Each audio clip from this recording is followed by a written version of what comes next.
This woman's name is Marisa Ventura. She is both mother and father to her only son, Ty. Since divorcing her husband, she has struggled to raise her son on her own. She supports her small family by working tirelessly from day to night. Marisa works as a waitress at a 5-star hotel in Manhattan, a hotel that often hosts important, rich, and famous guests. Although she is merely a waitress, Marisa always performs her duties wholeheartedly and never complains. Thanks to her disciplined, nimble hard work, she frequently receives compliments from her superiors and the guests. Her friend Stephanie didn't hesitate to recommend her for the new assistant manager position. One day, the hotel welcomed 2 very important guests.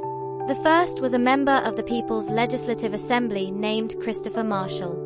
At that time, Chris was preparing a campaign to run for senator and had chosen the hotel as his conference center. The second guest was an upper-class socialite named Caroline Lane. When Caroline noticed how dedicated Marisa was at work, she deliberately assigned Marisa an extra task outside her usual duties to purchase stockings for her. Even though Marisa was in a hurry, needing to attend a speech at her son's school, she was still willing to complete the task Caroline ordered. Arriving at the shop, Marisa felt furious because the shopkeeper continually ignored her. This caused her to immediately lose her temper. After that, she rushed to Ty's school because it was time for him to give his speech. However, Ty stuttered and his friends laughed at him, causing him to spontaneously leave the stage. Marisa, witnessing this, immediately approached him. He swore he would never give another speech. Gently, Marisa advised him that if nervousness always overtook him, he should try again someday, assuring him that it would surely get better. Unfortunately, her advice did little to change Ty's mind. To cheer him up, she gave him a gift.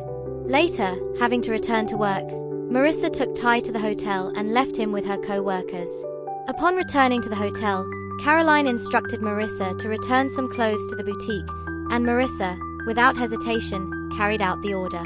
However, Stephanie, who was supposed to assist Marisa, became distracted by the expensive items, especially Caroline's famous brand clothes meant for return. Not wanting to miss the opportunity, Stephanie kept persuading Marisa to try on and wear one. Meanwhile, Ty, feeling bored, decided to take a walk around the hotel. While riding the elevator, he accidentally met Chris, who had long been his idol. Chris casually invited Ty to talk, and he was amazed by the intelligence of the 10-year-old. Without much thought, Chris asked Ty to join him at the park.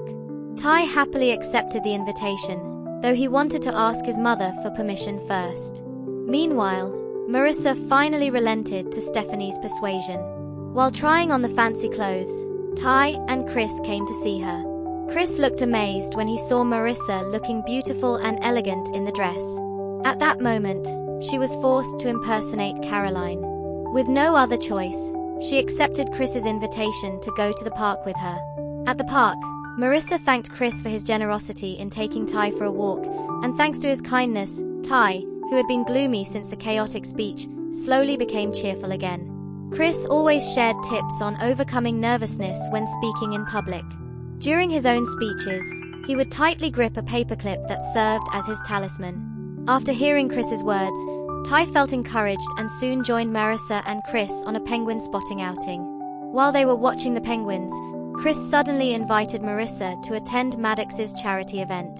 Determined to end her deceptions, she, of course, refused his invitation.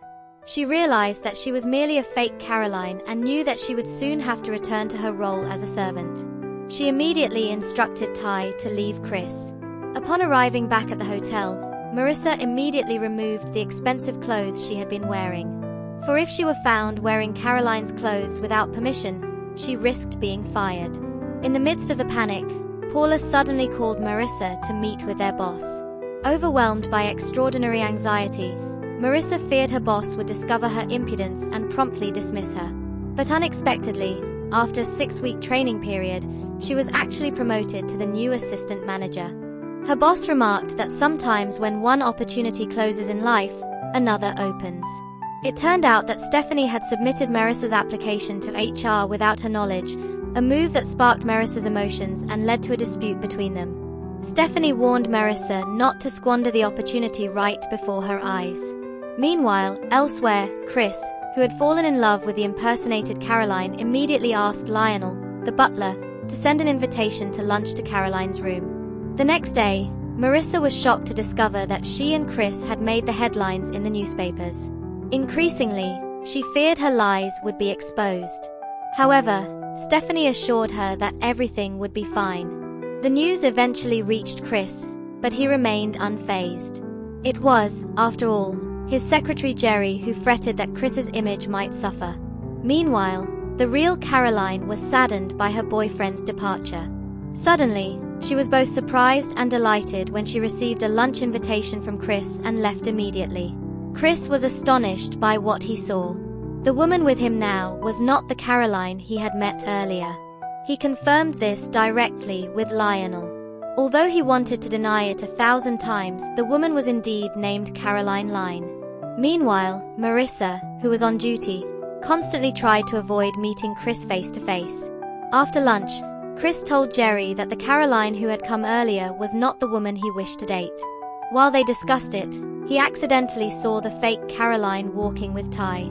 Upon witnessing this, Chris quickly approached Marisa and explained what had happened at lunch. She immediately offered an excuse, saying she had moved to another hotel, desperate to prevent their conversation from spreading. Then she quickly left and avoided Chris. Yet even as Marisa continued to evade him, Chris did not lose hope. Instead, he became even more attracted to her. He promised Jerry that he would attend the charity event as long as Jerry managed to bring Marisa along. Then, Jerry immediately consulted with Lionel for help in finding her. Lionel, who already knew everything, promptly told her to come to the charity event and to end any relationship with Chris. Marisa's friends, aware of the news, agreed with her boss's suggestion. They didn't want Marisa to get swept away by love and neglect her newly built career. As true friends, they were even ready to prepare everything she needed for a stellar performance at the charity event. That evening, Chris warmly welcomed Marisa's enchanting presence and began dancing with her. However, just as Marisa was about to reveal her deceptions to Chris, he had to leave to see Maddox. Caroline, who witnessed everything, naturally felt jealous and chased after Marisa, who kept fleeing from her. After catching up, Caroline realized that Marisa's face looked strangely familiar, but before she could react further, Marisa ran away again. Outside the building, Chris, realizing Marisa was about to exit the event, immediately held on to her. He wanted to spend the night with her. The next morning, after leaving a letter, Marisa slowly departed with the quietest steps possible. Yet no matter how well she hid her secret, it would eventually be exposed.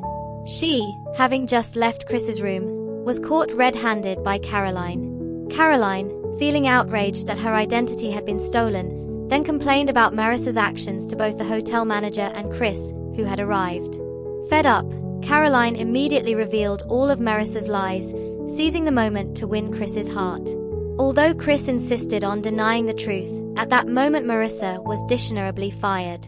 Following that incident, Lionel also resigned from his job.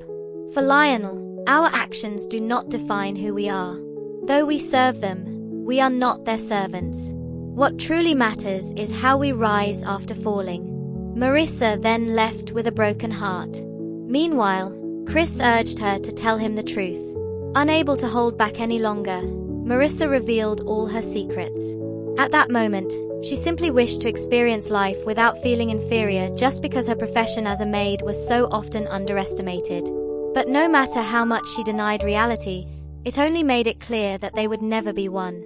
Their caste differences, as vast as the heavens and the earth, created an unbridgeable chasm between them. Marisa felt that day was the worst of her life.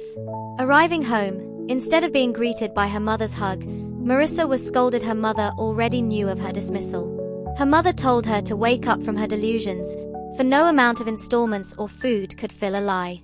Her mother immediately sent Marisa to work with relatives, but Marisa vehemently refused.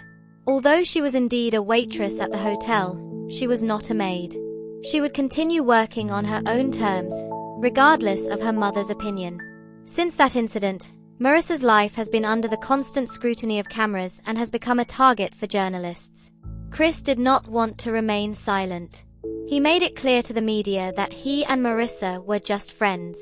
He is friendly with everyone regardless of social status, and he did not want the class differences in his friendships to become a laughingstock.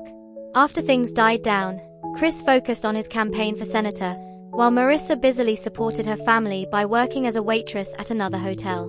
One day, Ty accidentally saw on the news that Chris was holding a press conference at the hotel where Marisa worked. Ty, who was on his way to school, suddenly joined the press conference.